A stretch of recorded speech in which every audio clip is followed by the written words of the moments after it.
Bonjour, dans la foulée des vidéos précédentes que nous avons consacrées au dilemme de l'islam, aujourd'hui donc nous continuons sur d'autres passages du Coran qui affirment encore l'existence, l'autorité des textes sacrés de la Torah, des Juifs et des évangiles des chrétiens.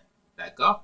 Et en même temps, ces textes confirment justement que ce n'est pas le texte lui-même qui a été altéré par les Juifs ou les chrétiens, mais c'est la signification qu'ils ont donnée à ces textes qui, selon le prophète Mohammed et les musulmans, ont été altérés. Nous allons voir aujourd'hui donc la sourate 2, verset 75, et puis la sourate 79. Et comme nous l'avions fait dans nos vidéos précédentes, nous allons interroger un théologien musulman de renom, Ibn Kathir, qui a fait des commentaires sur tout le Coran, sur les 114 sourates du Coran. Un théologien donc qui est du 14e siècle, qui a vécu entre 1300 et 1375 en Syrie, et donc qui est bien respecté parmi les musulmans. Donc nous allons l'interroger pour voir comment il explique ces passages du Coran. Donc nous allons lire ce que cette sourate nous dit. Ce verset nous dit: garderez-vous l'illusion, et en parenthèse musulman, que de pareils gens partageront un jour votre foi, alors que certains d'entre eux, parlant des Juifs et des chrétiens, après avoir entendu la parole d'Allah, la falsifièrent sciemment. Donc, ils ont bien entendu la parole d'Allah, ils savent exactement ce que c'est, mais ils l'ont falsifié. Donc, verset 75, rencontrent-ils des musulmans? Ils leur disent: nous sommes des vôtres. Donc, en termes de duplicité, ils ne sont pas honnêtes en d'autres termes, c'est ce que Mohammed dit ici. Nous sommes des vôtres, mais dès qu'ils ne sont plus qu'entre eux, ils se recrient: allez-vous confier aux musulmans ce que Allah vous a révélé et leur fournir ainsi des arguments contre vous? Est-ce là que vous voulez aboutir? Oublie-t-il qu'Allah sait ce qu'il cache et ce qu'il découvre? D'accord? Donc ici, nous voulons d'ailleurs, il y a deux autres théologiens musulmans qui sont aussi bien connus du Moyen-Âge, le théologien Razi, qui je pense est un Iranien, et Baudawi également, ont fait des commentaires par rapport à ce passage pour faire la distinction entre ce qu'ils appellent l'altération du texte biblique, que les musulmans appellent Tawrifi Lafzi.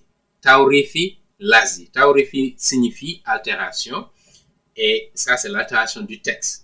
Et ils le distinguent de ce qu'ils appellent Tawrifi Maunawi. Maunawi. D'accord? Donc ça c'est l'altération du sens ou de la signification du texte. Ils disent plutôt que ici il s'agit de l'altération de la signification du texte et non pas de l'altération du texte lui-même. D'accord? D'accord? Donc on va lire ce que cette sourate nous dit, le commentaire d'Ibn Kathir. Dieu dans ces versets s'adresse aux musulmans fidèles en leur disant: ô vous qui croyez, attendez-vous à ce que ces gens-là, donc ces gens du livre, deviennent soumis. Ce groupe des hommes égarés, malgré ce que leur père avait vu, des signes et miracles évidents, parlant des Juifs, et avaient les cœurs durs. D'accord? Ils ne croyaient pas. Il y avait d'entre eux des hommes qui ont altéré sciemment les paroles de Dieu. Donc parmi eux, donc ils ne disent pas que c'est tous, mais parmi eux, certains ont altéré les paroles de Dieu après les avoir entendues. Et malgré tout cela, ils les contredisaient, sachant bien qu'ils commettaient des erreurs. Ils montrent leur situation dans un autre verset et disent, donc le verset 5, verset 13, la sourate 5, verset 13, mais ils ont rompu leur alliance, nous les avons maudits et nous avons endurci leur cœur, ils altèrent le sens des paroles révélées. Donc vous voyez encore une fois, le Coran et les commentateurs du Coran affirment que c'est le sens des textes qui ont été révélés qui a été altérée par le texte lui-même. D'accord? Et Ibn Wahid a dit il s'agit de la Torah que Dieu leur a révélée. Ils l'ont altérée, d'accord, en rendant l'illicite licite et en tournant la vérité en erreur et l'erreur en vérité. Donc ça veut dire que le problème, c'est pas le problème du texte biblique, de la Torah ou des évangiles, mais c'est le problème de ces juifs ou de ces musulmans qui étaient au temps du prophète Mohammed. Et je l'avais rappelé dans la vidéo précédente que les textes bibliques que nous avions au temps du prophète Mohammed au 7e siècle sont exactement les mêmes textes que nous avons aujourd'hui au 21e siècle. Parce que les manuscrits grecs qui ont été découverts, les plus anciens dont nous sommes en possession aujourd'hui, nous avons le Vaticanus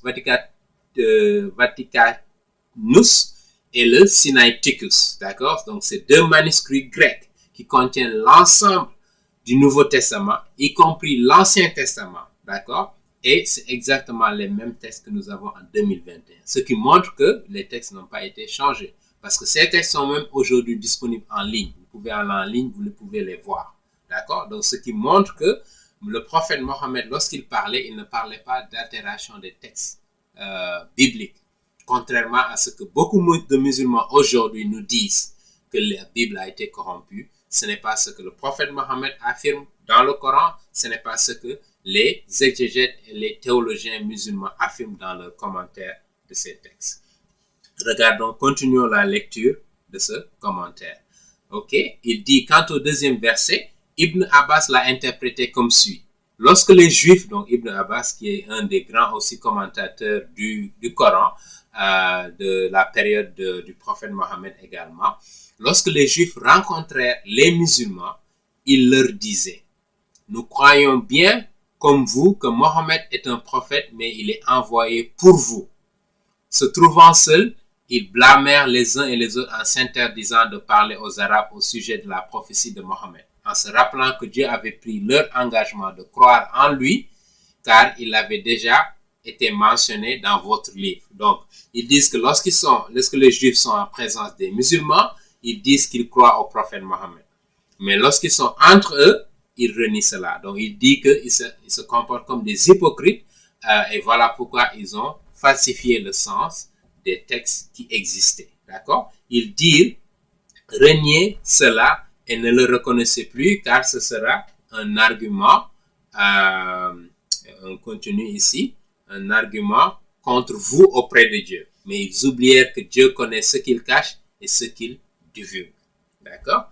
On continue. En interprétant ce verset, Mujahid a dit, le jour où l'envoyé de Dieu assiégea Bani Quraïda, donc c'était des Juifs qui étaient en Médine, il se tint tout près de leur forteresse et leur dit, ô frères des singes et des porcs, aux adorateurs du Tagout, ils disaient les uns aux autres, qui a raconté cela à Mohammed? Sûrement quelques-uns d'entre nous lui ont fait part de ces choses pour qu'elles constituent un argument contre vous. De sa part, Al-Hassan a interprété le 3e verset précité de la façon suivante. Quand les Juifs rencontraient les musulmans, ils déclaraient que Mohammed est un prophète envoyé pour les Arabes.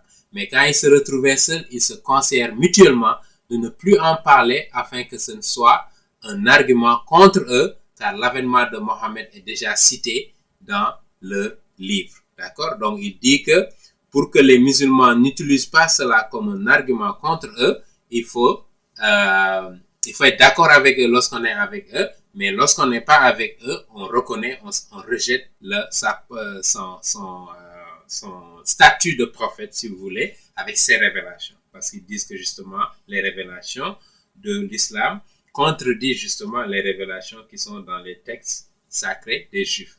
Continuons en regardant justement le commentaire sur le verset 79 pour voir ce que ce verset-là nous dit.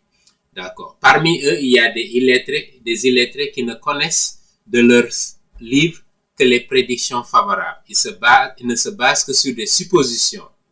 Verset 78. Verset 79. Malheur à ceux qui composent avec leur seul moyen des écrits et les présentent comme venant d'Allah pour en tirer un profit, fut-il minime. Maudites soient les mains qui ont tracé ces écrits, maudit soit le profit qui a été tiré. Donc là, le prophète Mohammed est en train d'affirmer que justement, il y a des juifs qui composent des textes sacrés qui ne font pas partie des textes sacrés que Dieu a révélés aux juifs et aux chrétiens. Et ils le font pour des raisons de profit. D'accord? Donc, Mohammed dit que les juifs sont en train d'altérer le livre, les textes sacrés originaux, d'accord, dont les juifs qui étaient à Médine étaient en possession, d'accord, et les chrétiens également que Mohammed rencontrait dans son chemin, d'accord. Donc il dit que ces textes non bibliques que des juifs et des chrétiens ont voulu insérer pour en faire des textes bibliques, c'est cela qui constitue la supercherie. Et c'est ce qu'il veut chercher à exposer. D'accord? Et voilà, maintenant, regardons ce que Ibn Kathir nous dit en termes de commentaires. Donc, parmi les gens de livre, il y a des illettrés qui ne savaient ni lire ni écrire comme l'était notre prophète. D'accord? Naturellement, donc Dieu a parlé de lui dans ce verset. Il dit, tu ne récitais aucun livre avant celui-ci. Tu n'en traçais aucun de ta main. Les imposteurs se livrent donc à des hypothèses. Et ça, c'est la sourate 29, verset 48. Donc, Mujahid a dit, certains juifs ne connaissent rien de leur livre, d'accord, et pourtant ils forgèrent des mensonges et inventèrent des choses qu'on ne trouva pas dans ce livre. Donc, encore une fois, ces commentateurs-là affirment qu'il y a un livre qui existe, il y a un texte sacré qui existe, mais c'est seulement des juifs qui ne sont pas instruits qui cherchent à forger des mensonges, faisant ainsi des conjectures qui n'avaient aucun fondement, c'était plutôt des désirs qu'ils formulaient. Donc, il y avait parmi eux qui appelaient les hommes à un égarement en forgeant des mensonges sur Dieu et dévorant injustement les biens de ceux qui les croyaient. Al-Soudi a dit, certains juifs écrivaient des choses étrangères au livre de Dieu pour les vendre à vil prix aux Arabes prétendant qu'elles avaient été révélées par Dieu. Donc, pour des raisons de profit, ils ont fait des mensonges. Maintenant, Ibn Abbas a mis en garde les fidèles en leur disant, ô musulmans, comment vous devez demander les gens du livre au sujet des choses alors que le livre de Dieu, le Coran, a été révélé à son prophète qui contient des nouvelles venant de Dieu dont vous pouvez le lire et il est récent. Dieu vous a parlé à propos des gens du livre qui ont falsifié et altéré le livre de Dieu, la Torah. D'accord? Donc là, ils reconnaissent qu'il y a une Torah qui existe et qui a été falsifiée par des Juifs en l'écrivant de leurs propres mains, prétendant qu'il vient de Dieu pour le vendre à vil prix. Ce Coran ne vous suffit pas-t-il pas pour passer outre de leur demander? Par Dieu, nous n'avons vu aucun d'entre eux venir vous demander de ce qui vous a été révélé. Enfin, Dieu menace les gens du livre qui ont altéré ses paroles pour tirer un certain profit en forgeant des mensonges et inventant des choses non fondées. D'accord? Donc, on voit clairement ici que Dieu est en train justement de réprimander ces juifs qui ont inventé des textes qui ne faisaient pas partie des textes sacrés de la Torah et des évangiles. Donc, cela ne remet pas en cause l'authenticité des textes sacrés des chrétiens et des juifs. Ça remet en cause plutôt peut-être l'interprétation ou bien le fait que des juifs se sont levés pour venir avec leurs propres textes. D'accord? Et je rappelle encore une fois que les textes de la Bible et sacrés, si vous voulez, du 7e siècle correspondent exactement aux textes sacrés que nous avons de l'Ancien Testament et du Nouveau Testament au 21e siècle.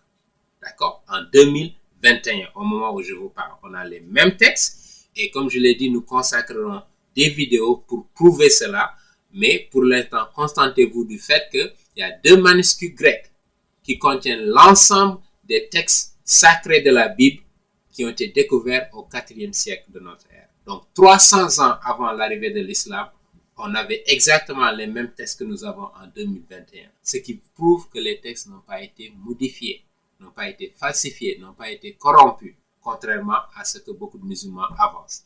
Et voilà le dilemme de l'islam aujourd'hui.